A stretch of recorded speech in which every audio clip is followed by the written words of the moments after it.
आज हम लोग पढ़ेंगे पौधों में परिकिरणन।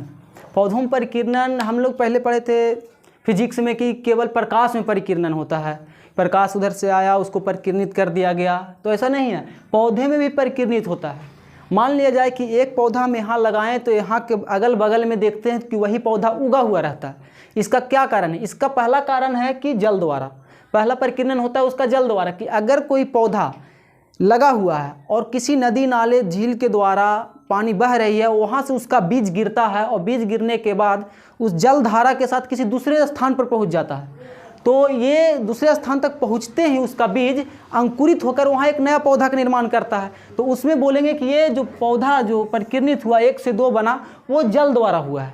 और दूसरा है वायु द्वारा। वायु द्वारा में क्या आएगा कि वायु द्वारा में बहुत छोटे छोटे फूल पत्ती आते हैं। जब हवा का झोंका चला तेज और कपास का पौधा लगा हुआ है, सूर्यमुखी का पौधा लगा हुआ है, हवा का झोंका आया और कपास को क्या करता है, उड़ाकर किसी दूसरे स्थान पर ले चला जाता है। सूर्यमुखी का फूल को उड़ाकर उसके अंश को, बीज को दूसरे स्थान तक जाकर छोड़ देता है और वहाँ पे एक नए पौधे का निर्माण हो जाता है। तो वहाँ पे एक नए पौधे का निर्माण होता है, तो वहाँ पे बोल सकते हैं कि वहाँ पे जो परिकिरणित हुआ है पौधा 1 से 2 बना है, वो बना है किसके द्वारा?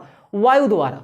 उसके बाद आता है अवशेषों द्वारा, मतलब जैसे अवशेष हो गया, जानवर हो गए, जीव जंतु, मछली, ये सब अपने भोजन करते हैं, कुछ भोजन करते हैं और अवशेष को छोड़ते हैं एक स्थान से दूसरे स्थान तक, वहाँ पे एक नए पौधे का निर्माण हो जाता है। तो उसको बोलेंगे कि वायु जो पौधे परिकिरणित हुआ, पौधे जो 1 से 2 बने हैं, वो हो जाता है किसके द्वारा?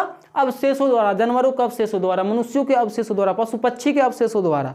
एक फल खाया, एक से दूसरी जगह अवशेष जाकर छोड़ा और वहाँ पे एक नए पौधे का निर्माण होता है, तो उसको बोलेंगे कि पौधे में जो परिकिरणित होता है वो अवशेषों द्वारा होता है। और एक चौथा आता है विस्फोट द्वारा, फल विस्फोट द्वारा, फल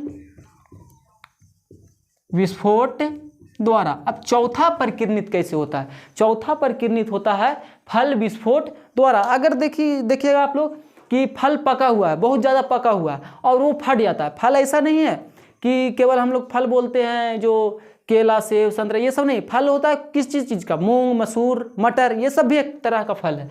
तो फल विस्फोट द्वारा कि वैसा पौधा जिसका फल ऑटोमेटिक तैयार होने के बाद फट जाता है और वहाँ पे फट के उसके बीज गिरने के बाद वहाँ पे एक नया पौधा का निर्माण करता है, तो वो हो गया फल विस्फोट द्वारा। जैसे में हो गया मूंग, मसूर, मटर, ये सब किसके द्वारा होता है?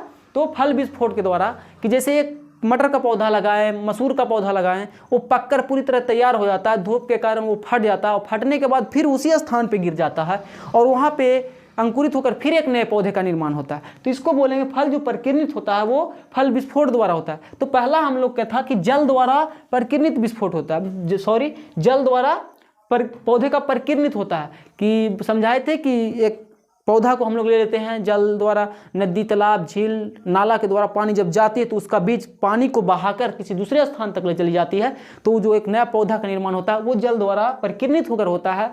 वायु द्वारा में हम समझाए थे कि सूर्य और कपास, हल्का सूर्यमुखी और कपास का बीज जो होता है हल्का होता है, वो हवा के झोंका आता है, उसको उड़ाकर किसी एक स्थान से दूसरे स्थान तक चला जाता है और फिर वहाँ पे एक नए पौधे का निर्माण हो जाता है, वो होता है वायु द्वारा पौधे में परिकिरणित। तीसरा अवशेष द्वारा, कि अगर कोई जानवर, मनुष्य, पशु पक्षी फल को खाए और किसी दूसरे स्थान पर अपने अवशेष को छोड़े और वहाँ पर एक नए पौधे का निर्माण होता है, तो वहाँ पर होता है क्या?